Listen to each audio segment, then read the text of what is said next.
আজ শ্রীরামপুরে অফিসের এক কলিগের বাড়িতে এসেছিলাম। খাওয়া দাওয়া গল্প গুজবে সন্ধ্যেটা বেশ কেটে গেল। ঘড়ির দিকে চোখ পড়তেই চমকে উঠলাম। একিরে নিলয়, অনেক রাত হয়েছে দেখছি। এখন আর না বেরোলে লাস্ট ট্রেনটা যে মিস করে যাব। এত রাতে? না না না, আজ আর গিয়ে কাজ নেই অরণ্যদা। একেতেই রাত হয়েছে, তারপর বাইরের ওয়েদারটাও ঠিক নেই। কেমন যেন ঝোড়ো হাওয়া বইছে, দেখছো না? যে কোনো সময় বৃষ্টি নামবে। আর তুমি যা গল্পের আসর জমিয়েছ, আজ রাতটা দিব্যি কেটে যাবে। কাল সকালে ফিরে না হয়। গল্পের আসর ছেড়ে নড়ার ইচ্ছে আমারও ছিল না। সাথে পেট ভর্তি গুরুপাক নিয়ে মনে হচ্ছিল শরীরটা ওখানেই এলিয়ে দিই। তখনই মনে পড়লো কথাটা। না না ভাইয়া, আজ যে আমায় উঠতেই হবে।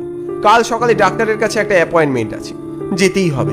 আজ আজ আর থাকা যাবে না। রাস্তায় নেমে বুঝলাম ঘরে আন্দাজ করতে পারি।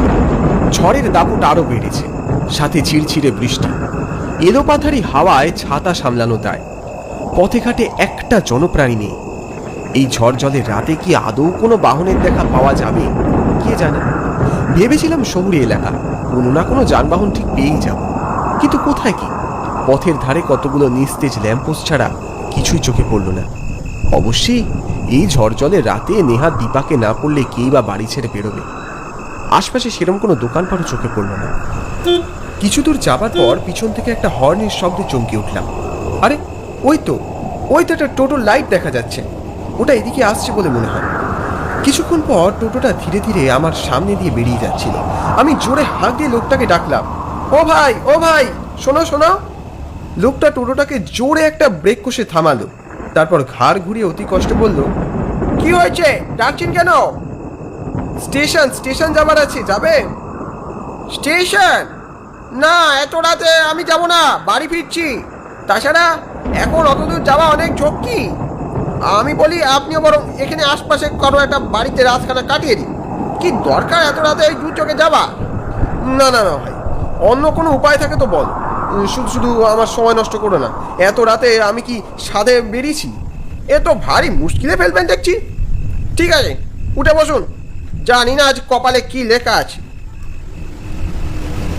এ যা অনার সৃষ্টি বৃষ্টি শুরু হয়েছে, আজ রাতে থামবে বলে মনে হয় না।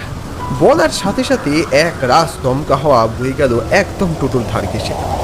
আর আশপাশে কোথায় যেন একটা বাজ পড়ল। এবার লোকটার বেজা মুখটা দেখে মনে হলো বেশ ভয় পেয়েছি বেচারা।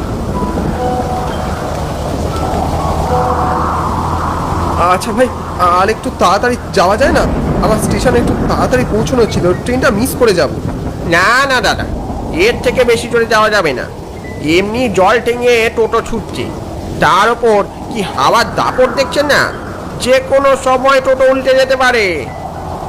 এরপর আমি আমার স্বভাব মতো আশপাশের মাঠঘাট আর হাওয়ায় দোদুল্যমান গাছগুলোকে পর্যবেক্ষণ করছিলাম।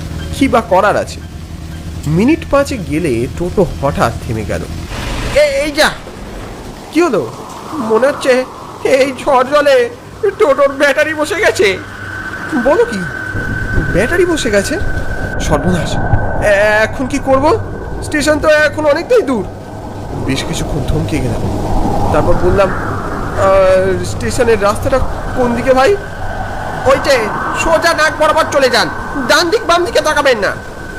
আমি আর কথা না বাড়িয়ে ফের ছাতাটা খুললাম, তারপর স্টেশন যাওয়ার পথ ধরলাম। কিছুক্ষণ হাঁটার পর দেখি সামনে রাস্তায় একটাও আলো নেই। বিশেষ ঘর বাড়িও কোনো চোখে পড়ল না। ঠিক যাচ্ছি তো, কি জানি এদিকে পোশাক আশাক ভিজে যাচ্ছে। ততক্ষণে ফিরে যাব। একবার ভাবলাম নীলাকে একবার ফোন করলে কিরকম হয়। পকেট হাতড়ে ফোন বের করে দেখি ফোনের 12টা বেজে গেছে। ফোনে টাওয়ার নেই, কিছু বোঝাও যাচ্ছে না। ধুস, কি যে কুক্ষণেই আজ ওর বাড়ি থেকে বেরিয়েছিলাম কে জানি। খানিক এগোতেই দেখলাম সামনে দুটো রাস্তা, একটা ডান দিকে আর একটা বাঁ দিকে চলে গেছে। এবার কি হবে, কোন দিকে যাব?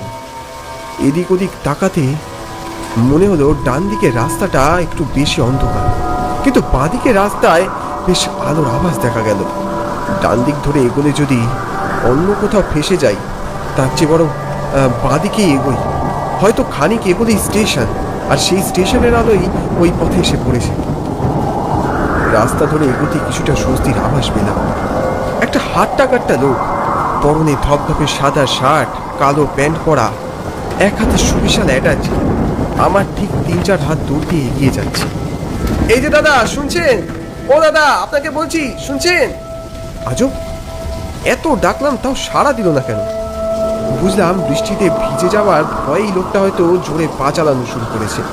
আমিও লোকটাকে ধরার চেষ্টা করলাম, কিন্তু বিশেষ কোনো লাভ হলো না। আমি এগোতেই দেখলাম লোকটা বৃষ্টির মধ্যে কোথায় যেন গায়েব হয়ে গেল। এই যা, কোথায় গেল লোকটা? লোকটাকে খোঁজার তাড়নায় এদিক সেদিক ঘাড় ঘোরাচ্ছিলাম।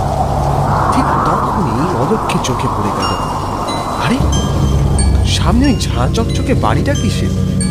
অন্ধকারে ধূসর প্রান্তরের মধ্যিখানে হালকা হলুদ বর্ণের বিশাল এক বাড়ি। নিচে এক জায়গায় দেখলাম সাইনবোর্ড, তাতে ইতালীয় টানে লেখা হোটেল ডিভোনিস। আরে বাস, এখানে যে এত সুন্দর একটা হোটেল আছে আগে জানতাম না তো। যা মনে হচ্ছে আজ রাতে এই বৃষ্টি আর থামবার নয়।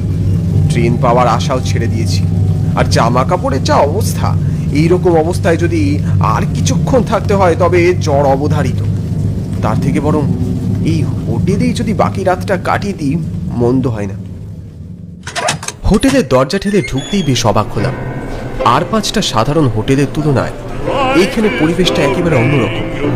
অভিজাতপূর্ণ বিশাল হলঘরের একদিকে কাঠের সূক্ষ্ম কারুকার্য করা সারি সারি টেবিল, তার পাশে সুদৃশ্য বেদির চেয়ার।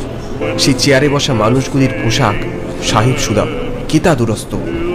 তাহলে কি ওই লোকটা এই হোটেলটাতেই ঢুকলো? কি জানি, তাকে যদিও এদের মধ্যে চোখে পড়ল না। তারা কেউ নিজেদের মধ্যে আলাপচারিতায় ব্যস্ত, আবার কেউ তাসের মোক্ষম চাঁদ এনে অন্যজনকে অবাক করছে, আবার কেউ হাতে ধরা পানীয় চুমুক দিতে দিতে সঙ্গীত উপভোগ করছে।